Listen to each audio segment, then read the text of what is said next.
Tyndale was known, he completed the historical books up through Joshua to Chronicles, and he did the Pentateuch, the first 5 books. And he didn't ever complete his total biblical translation. And this is important because other people fill in. Things that we later think of as non-Tyndale Bibles are still, to a large part, Tyndale Bibles.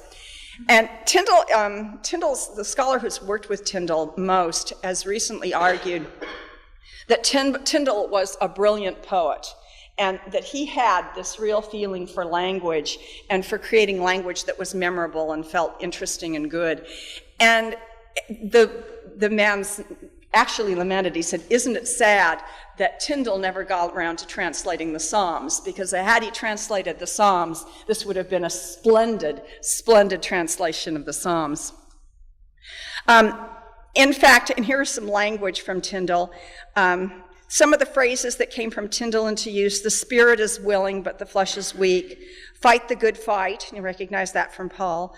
The powers that be. I think that's also from Paul. Let there be light, and there was light. The whole story of creation in Genesis. That language, that particular language of let there be light, came from Tyndale. And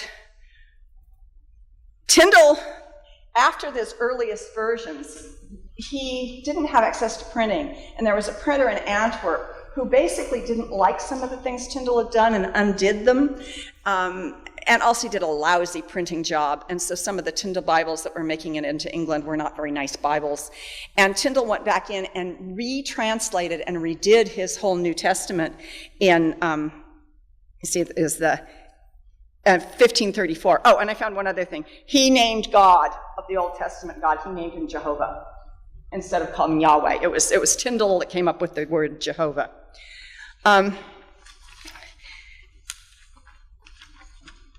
Tyndale was actually, he had some protection. Now, Tyndale, I mentioned England's not happy with him. The continent is really not happy with him because they're prosecuting Protestants like crazy. And the Roman Inquisition was trying to locate any Protestants who were writing any Protestant translations, any biblical translations. And Tyndale had to seek protection, and he found protection at the English Merchant House in Antwerp. And then someone sold him out to the authorities. So Tyndale actually went before the Inquisition. So he was persecuted by the Roman Church, and he was tried and executed for heresy in 1536.